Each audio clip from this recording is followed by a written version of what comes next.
Oyagala okumanya ebiriwo, ebyaliwo, oba ebigenda okubaawo. Program Tambula n'okumanya eggose. Tambula n'okumanya ku MRU TV ne Royal FM.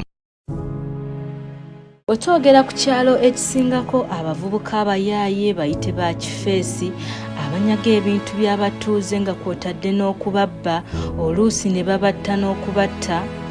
Obuyumba obwekumyekumye kiyite omugotteko, ekyalo ekiriko abakyala abayiribi ng'ate bangi nga kwotadde n'abanoonyi b'obubudamu, ekyalo ekiriko ekigo ky'ekereziya ekinene, eddwaliro erisinga obujjanjabi, amasomero agalina ebyenjigiriza ebiri ku mutindo, nga kwotadde n'obulunzi.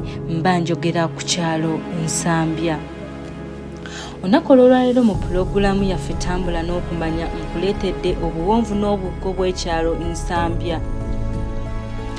Ekyalo Nsambya kisangibwa mu ggombolola y'e Makindye era nga kino kiriko ebyalo nga Buyondo Zone, nga kino ekyakituumya Buyondo Zone lwakuba kyalina chairman nga ye Buyondo era n'akolera abantu ebyewuunyisa bingi ebibayamba olwo ekyalo ne kibbululwamu Buyondo.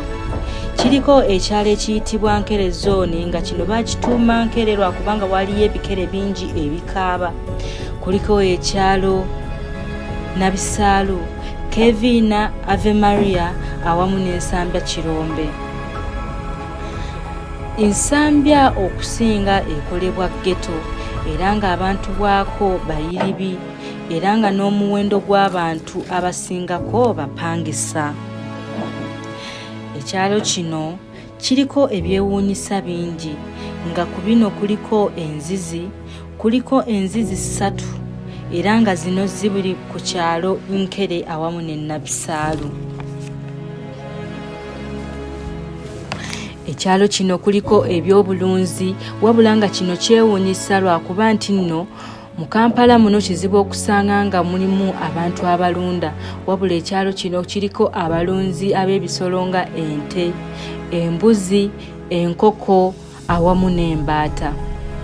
Ojja kwewuunya ebisolo bino biryawa, wabula ebisolo bino biriira ku kasasiro, ndowooza emmere ejjira mu kasasiro abantu gwe basuulasuula.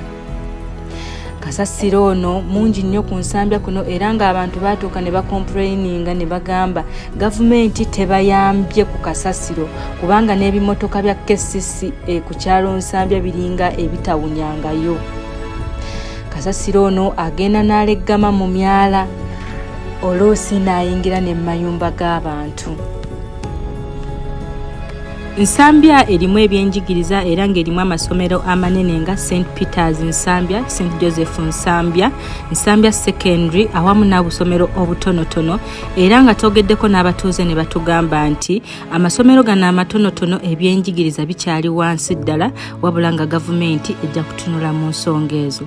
Bibadde bibi naye nga bumanyi nti abantu abamu munnange tugezaako okukubiriza abaana okugenda ku ssomero neraba munnange olw'embeera y'akasente oluusi bagenda ku ssomero ne bagobwa nga tiwaliwo kasente kakuwaayo kuba kati n'amasomero tulaba nga ag'obwereere olina okusasula ssente ya gavumenti kati tulinawo liri mitwalo nga senti po liri mitwalo 13 11 kati abazadde bakaluubirizibwa bwe tugazaako basindika bagende batwaleyo abaana babakomyawo.